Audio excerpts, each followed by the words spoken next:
6'9", what, 250? Built like a Greek god. And he ain't even 25 yet. King James, LBJ, the prodigy, the man-child, the chosen one. Or, if you prefer, you can just call him LeBron. LeBron is legit. Probably has never been anybody in the history of the game that has had more expectations to live up to than this kid. The hype was so big that all you could think was he's gonna fail, because it's just not fair to put all of that on a kid who's 18, 19 years old. His demeanor, his maturity has just been so great to see him deliver and beyond anybody's expectations, I think, in terms of on the court and off the court. But in terms of on the court, man, it's just crazy to see some of the stuff he can do. Imagine a linebacker in football doing this, crazy stuff. And also that desire to get his teammates involved, I think is awesome to see. I was in that Book of Dams commercial. This cat comes down, he's throwing no-look behind the back passes up in a balcony and hitting these people with it. I love LeBron. When the veteran designers at Nike met the high school phenom from Ohio, they created a series of kicks that relentlessly pushed the boundaries of imagination and technology. When Phil Knight retired, his last words were, when he left the stage, was, "Never forget to hear the voice of the athlete." And that was something that we kind of saw in LeBron, which was he was the new voice. It's very easy to design a shoe around an athlete because they bring so much more than just the way they play. It's the way they think, it's their family, it's where they're from, it's where they're going. It all gets kind of sort of blending into the shoes, and you can really start to see personality. This is my first ever shoe, so, this has to be, one of my favorites. Growing up as a kid, you always wanted to have your own signature shoe. When LeBron was a kid, he was looking at a globe, and he noticed that Akron wasn't on the globe. And he looked it up, and he saw it wasn't on the map either. And he actually said, when he was a kid, he said, "I'd like to put Akron on the map." I got to know him before we signed him, actually, because we would go visit with him, watched him play in high school a little bit. LeBron, when he first got his first shoe, we didn't know him that well. So let's go actually talk to him more about it and get more involved with him. And the idea was that he just needed a little bit more comfort, and he needed a little bit more cushioning. So we invented a new Zoom bag for him. Zoom Air is great because it gives you great cushioning, but at the same time it gets you really low to the ground. So Zoom Air becomes a good solution for players at the highest levels of sport. The second LeBron shoe was, performance-wise, is very similar to the first one because he liked it. The mind of Ken Link, I guess, goes a little crazy, and he made the LeBron too, which is great.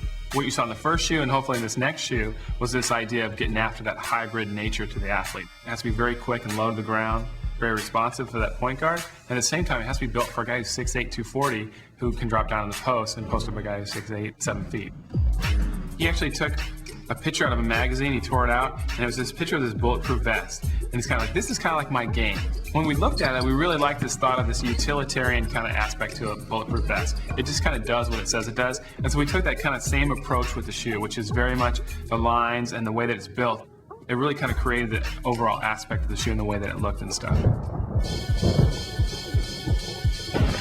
3 was when I really started to open up, knowing a little bit more about the shoe game and how they were created and things like that. I wanted them to be light, I wanted them to look good, and I also wanted them to feel good. This shoe, the leather was dope. This was just a dope shoe. So the 3 actually encompasses a whole new way of looking at this whole heel chassis that locks the heel back into the footbed and still allows the forefoot to move and make that first quick step. This big guy really needs to be really cinched down. The 2 was more raw. This one was a little bit more dialed up in the idea of dressing him up and getting him ready for the game. See if you really want it, boy, when you step up on the court, you supposed to be in the new LeBron Force for real. If I improve from one off season to the regular season, my team automatically improves. Well, I think this was a great way to keep LeBron kind of harnessed to the footbed and really worked well for him on court.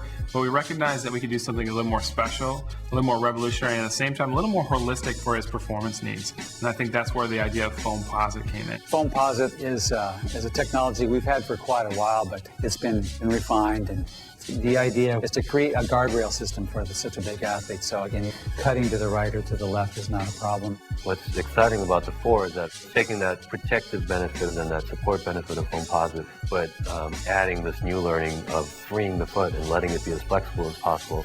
We've never actually created this kind of modular system that allows for great natural motion through the athlete's game, and the idea that we could really break it up and allow for this great flexibility, and so you could really kind of harness that first step, which we all know is what great athletes all have, is that great first step. And LeBron is no different than any of them. The 4 was great, and people loved it. This is breathtaking right Very here. much a sneakerhead type shoe. It's a nice material. We already in the championship and we won, baby. Really, this was a lot of the learnings that we got out of the 4. We wanted to be a little more holistic again, and maybe a little more hidden in it. So really, there's only a couple spots on the 5 where you really begin to see the 5-posit technology come out. And then we also learned some things about actual natural motion for basketball. We still recognize that he's got to move quick. It really does represent all of these things that we've learned over the decades, you know, and applies it to today's player in a way that's really relevant.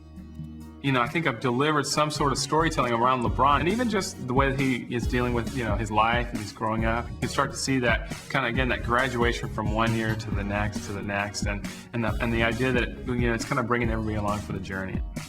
And so that's kind of, again, where the shoe comes in and where his voice comes in, which is basically like, come on for the ride. We're ready to go. We're going to ramp it up. We're going to change the game.